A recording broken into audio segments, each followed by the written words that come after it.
Evening and welcome to the very first show of Loud and Proud. My name is Nicole Kelly and I am so excited to be here with you today. I am somebody who lives loud and lives very proud with her disability.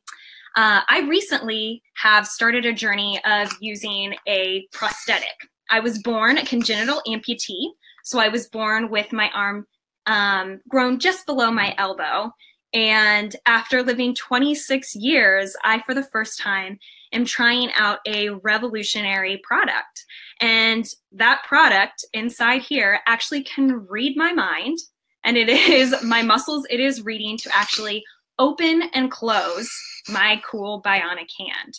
So with these revolutionary new inventions, who are the people who are making these and who are the people who are at the forefront?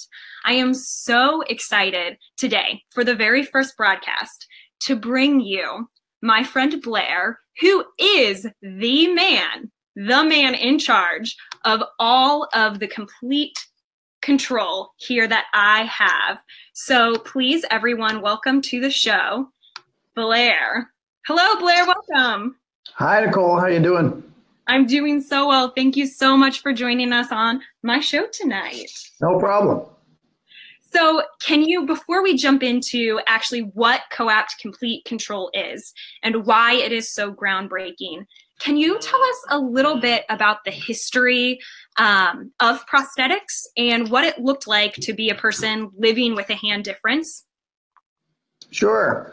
Well, there's a ton of history in prosthetics in general, but if we specifically want to talk about arm prostheses, and even more specifically about the type we'll call myoelectrically controlled, and that is the type that are controlled by muscle signals, the history takes us back somewhere through the 1940s and 50s, where a concept was developed that we realized as humans that our muscles, when we make contractions, emit electrical activity. And for amputees out there who can have muscle contractions, we could record that electrical activity from electrodes and turn it into a way to control a prosthetic hand that might be motorized and has a battery. Fast forward in the history, and this is a very brief history, 1970s is where we really saw that become clinical practice. And, you know, the technology was good for the 1970s, but it really didn't change much until recently. A number of researchers for decades now have been working on a better way. We've known for quite some time that these muscle electrical signals that our body can create actually have a lot more information in them than what we were using back in the 70s. So here we are today, and we employ something called pattern recognition. And what that is we use algorithms to detect the patterns of electrical muscle myoelectric activity in the arm of an amputee to control some of these more advanced devices. And why that's really exciting today is we've got really great machines, really great mechatronics. So that is the prosthetic hands themselves have become quite good. They have fingers that are strong. We call them multifunction hands. The fingers move independently. So we've needed a better way for the person, the amputee, to control a human-machine interface. So that's what we have in pattern recognition. And CoApt actually specializes. That's what we do. That's all we do. We create electronics that go inside modern prosthetic arms, and they act to decode this set of muscle signals from the amputee's body. Yeah, thank you. I know I'll speak to my personal experience growing up. The last prosthetic I had before I was fitted for CoApt, I quite literally called my Barbie hand. It was in high school that I wanted it, and I wanted it purely so I could wear something in an airport or at the mall where I was not drawing attention. And I didn't want anything else just because nothing else felt intuitive to me. So tell me then, how did you get to actually opening CoApt and starting it as a company it is now? What was your history into CoApt? Sure. So your Barbie arm or your prostheses of the past, there's lots of those out there, and that's okay. When it comes to choices for amputees, there can be a lot. And that's actually one of the most exciting parts. We have something that's technologically advanced, and that's become a choice, and that's great. So CoApt, as it came to be, I'm just one of many, many people that have been involved in both the research, the foundation, the company, really getting this out there clinically and get this to the world so people can use it. Most recently, about the last decade or so, I was involved in a research team that was really focused on exactly this. So to improve the control of these powered prosthetic arms for the benefit of the users. When we were developing, we really came up with something that worked very well. It was intuitive, as you say. It was easy to fit. The clinical team, so prosthetists who are medical professionals trained to fit these devices, they took to it. They liked it. They really saw the future in it. So we decided that it was our task, our job, to step up and bring this to the marketplace so that people could benefit. Yeah, absolutely. And I know our first meeting, I happened to be speaking at the Midwestern Conference for prosthetists here in Chicago, and I just happened to be wandering booths. I wasn't specifically seeking out CoApt at all, and I'll never forget, you know, I introduced myself to you and you said, would you like to try out our product? And I, of course, just being very nice, was like, oh, okay. What you had me do, this is what I'll never forget, is you had me sit down and you said, pretend that you have a left hand. Well, okay, I'll pretend. But now with your right hand, close your right hand and pretend like at the same time you are closing your left hand. And I had muscles that moved as if I were closing a left hand that wasn't there. Then you actually hooked me up to the machine. So it actually censored and read my muscle movements and what it was doing. And right there in front of me, I trained the computer to actually open and close the hand there at the exhibit table. And my mind was completely blown. So it certainly feels extremely revolutionary to somebody who has always been disinterested in the prosthetic world. So tell me, why is it then that this is so revolutionary? What are the perks of being able to tap into a place where it actually is reading our muscles? Yeah, that's a great question. So disinterest is an interesting word. Historically and for a long time, a lot of that disinterest has is because of lack of real intuitive function. There are other factors. You know, not everybody likes the way it might look. There's more choices today than ever before. Sometimes they're heavy or they're battery powered, which means maintenance. But at the core of a lot of this is function. If a prosthetic arm is burdensome, then it can become disinteresting very quickly. With this setup, and I do remember that, and I think one of the interesting things is that's the best way to experience this. You know, many people get their eyes open when we just try it out. It can take 30 seconds, 1 minute, and they understand that, or they're reminded, I suppose, that their body contains this information. So while you were born with a difference in your left arm, your body still has the idea of being able to move a hand, move a wrist, for example. So we expose people to that. So the interest is generated because I think the function is obvious. It can become natural. You have a hand device now, and you can do bimanual tasks, and you almost immediately start to think about how this can incorporate into your everyday life. Every day I'm trying, Blair. Every day I'm learning. Yeah. And it learns you. That's one of the nice things about the technology is we're at an era where electronics are very good. We can do amazing things with small, lower cost electronics.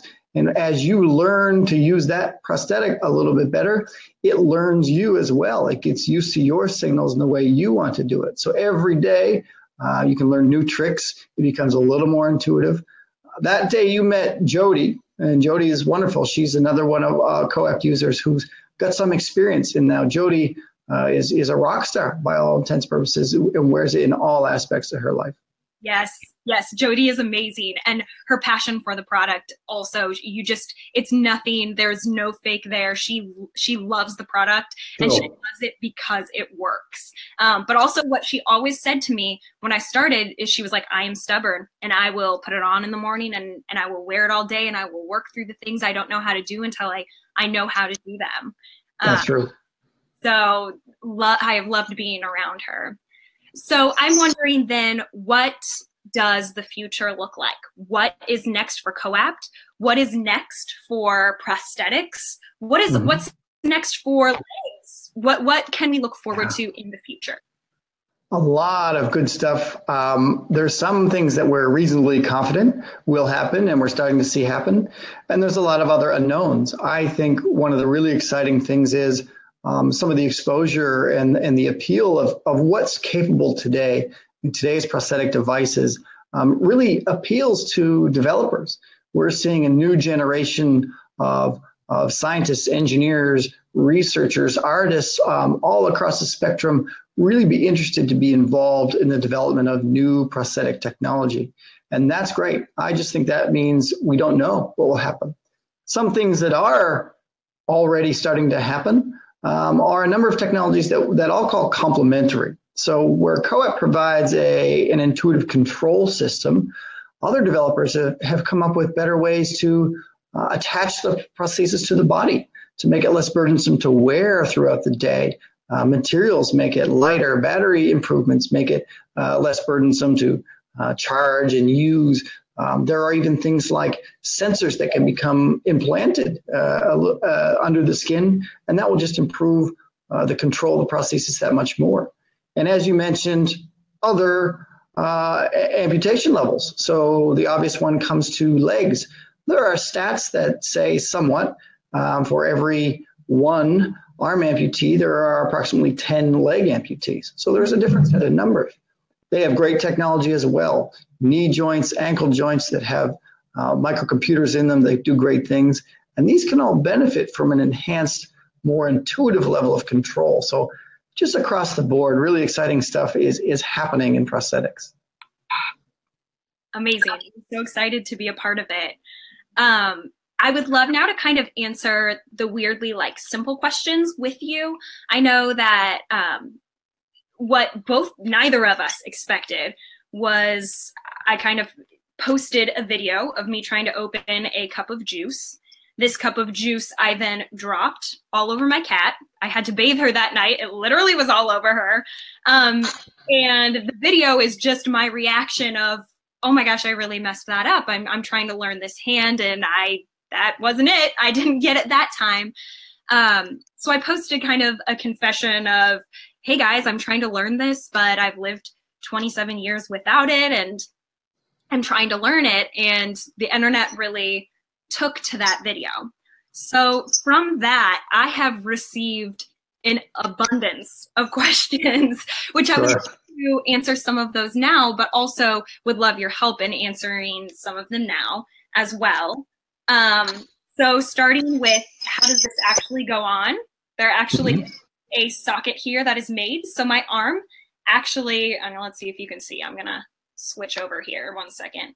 So my arm actually, this is my elbow right here, and it actually just slides on and sits, and it actually holds me tight enough here that I can move around any way that I need, any way that I want. The sensors then are inside here, so I then at this point am able to fully control to be able to open and close my hand from there. Other things, people always ask me, okay, so how long does it take to get tired? Does it get sweaty? What is the actual wear and tear from day to day?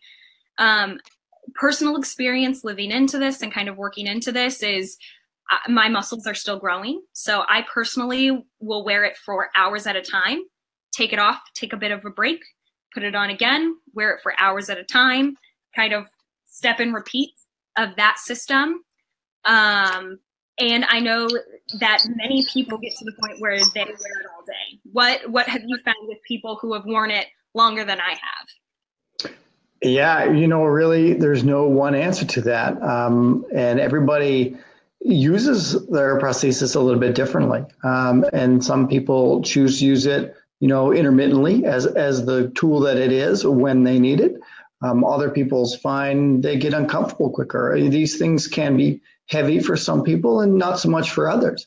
Some people really, it's like maybe we all treat having a new car a little bit differently. And some people will be very cautious, don't take it out in the rain and don't want to get it dirty. And other people really want to put it to use.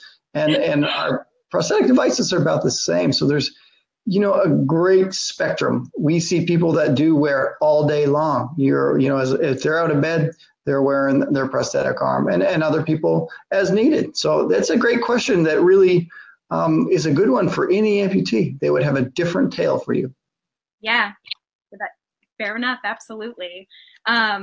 Let's see, I'm trying to think of other kind of wear and tear questions. Oh, a lot of it is, how many grip patterns can I actually do? And you, the expert on that, please tell the world how many grip patterns I can do. Sure. So, well, you're still in the learning phase, so they'll come, I think, in the next few weeks. And the more you get to use it, the more natural it will be. Again, there's the machine learning, and as you learn and the machine learns, theoretically, I would anticipate from some of our early sessions in clinic that you would be able to achieve somewhere between 4 to 6 to 7 different grasp patterns. Now, there are a lot of folks out there that can do that will have that capabilities. However, they find they may select 2 or 3 of their favorites. And for the majority of the time, they'll have 2 to 3 go-tos, and they'll have a couple specialty backup patterns. And you might find that's where you land. We're not sure. And that's part of it. It becomes very personalized. It was, I visited the office actually just a couple of days ago while you were in DC. And the boys were helping me, and we were talking through, I was working with 3 grip patterns. I was working with I was working with a power grip, a key grip, and I was doing the point. And I love the point because it's very much emotion. And part of trying to learn the prosthetic is it partly is emotion that I want to emit. But since I have been using it very consistently, I've learned that what I wanted to change from right now, which this I will add back in once I'm really, really good at it, is I took away the point for now, and instead I wanted a pinch. I found that for little things, like I can't even think of a good example, picking up a pencil. Instead of fully grasping it, I wanted something that actually could pinch. But a couple of weeks ago, I had no interest in the pinch grip pattern. It honestly took using the arm and working with it and seeing what worked and what didn't work for me to say, wait a second, I think for now I'm going to pause on one and go for another that I now see will be more intuitive for the work that I'm doing. I would have never guessed. Well, I think that's interesting because what you're describing is you're discovering function. And in that function, it's keeping your interest, or it's generating interest. It's a snowball effect. One plays on the other, and that's really exciting. Yeah, that pinch is a really functional grip.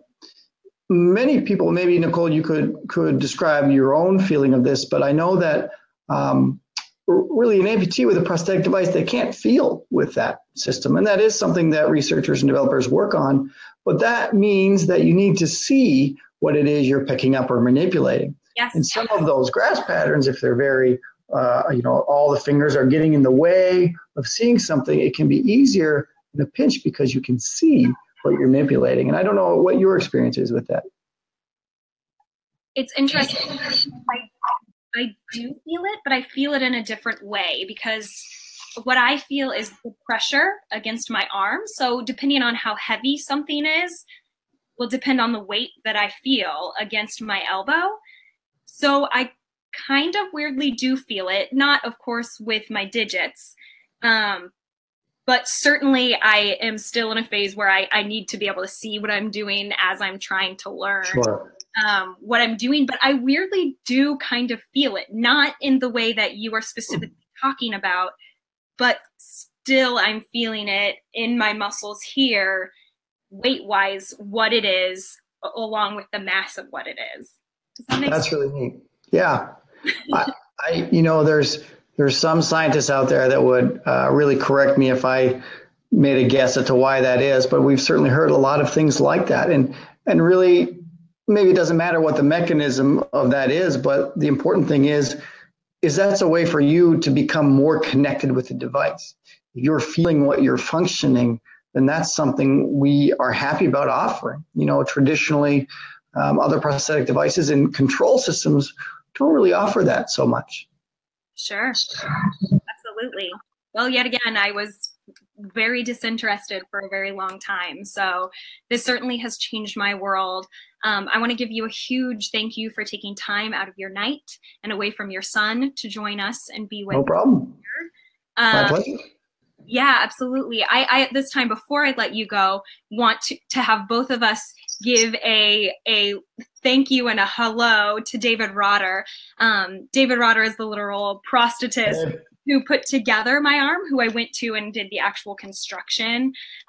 He was going to join us tonight, but is in Guam with extremely spotty internet connection. So we know that he's sending love this direction. So thank you for filling in and being his voice there as well.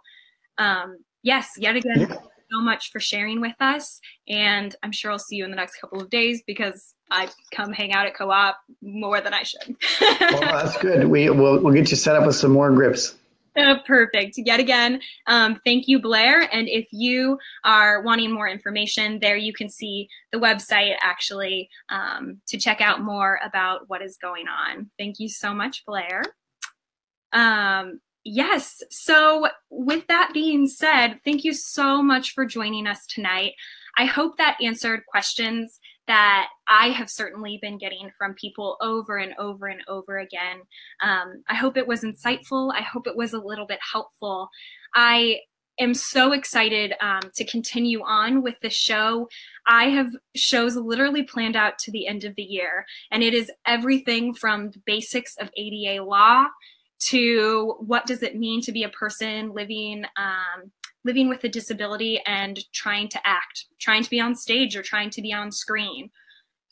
I am covering every topic possible, and I feel so lucky to have collected so many amazing friends and experts in the field. So next week, Monday, October 23rd, we will come back to you here at 8:30. I'm so excited to have my friend Liz Davis join us.